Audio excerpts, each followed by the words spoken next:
Ano sasabihin mo? Ano yung sasabihin mo? Sabi sa'yo. Okay yung maliit na gulong eh.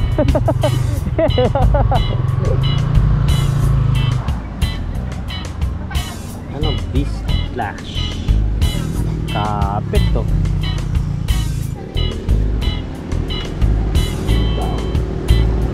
Okay.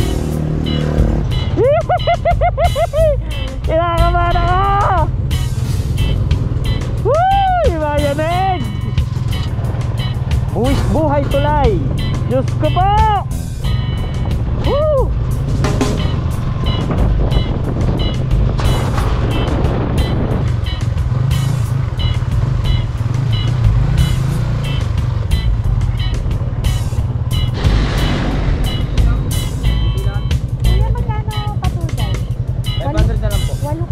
Walo kayo.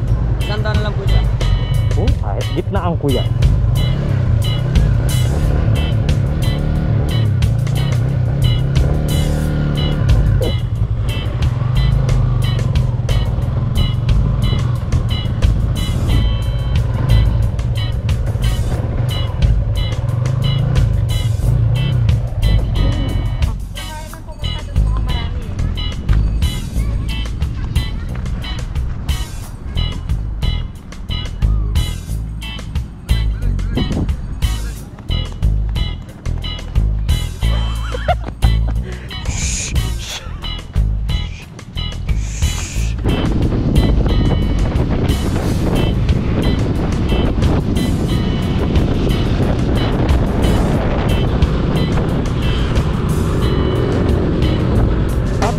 Si Richard. Ito na pala mga kainan eh oh. May unlimited pa. Ha? Dennis Motogold. Sa boundary po tayo ng San Narciso at San Marcelino.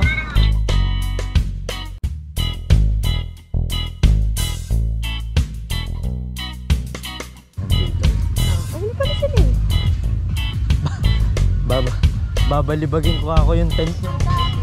Ito na yung vlogger ah. Si Unico.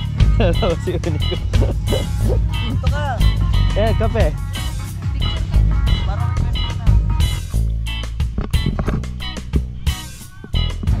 Ginising ko si Dennis ng 6. Sabi ko punta tayo sa aming dagat. Ganda ng bundok oh.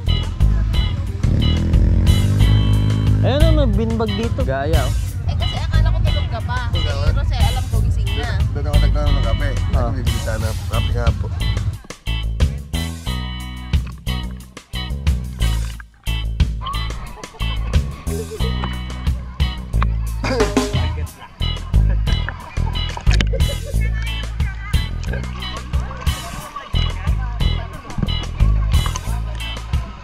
Oh, mahal na araw, Bicol daw. Oo, kaya lugi ako, dami ko anak eh.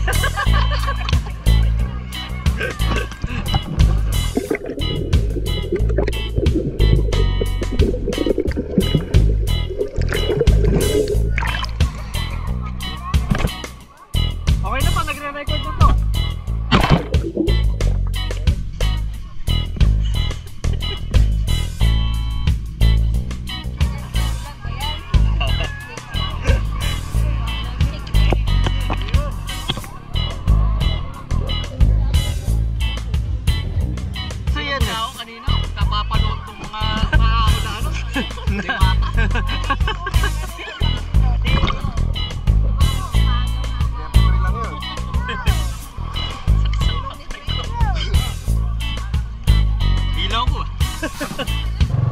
Nakwento ni kuya kanina na meron pong mga grupo na nagtutur dito sa Lake Manapue. Manapat, basta yun, Manapue, na nagpa-tour. Tapos nung pauwi na, iniwan sa ere sila kuya, so hindi po nagbayad. Huwag naman pong gano'n mga kapatid. Tayo po ay sumusuporta sa mga lokal ng ating mga tourist spot na pinupuntahan. Sana naman po ay magkaroon kayo ng konsensya na tulungan sila. Paano po unlad ng ating mga tourist spot at ang ating turismo sa Pilipinas kung dito pa lang mismo sa ating lugar, eh ganyan na kayo. Wag po tayong asal kamote ha.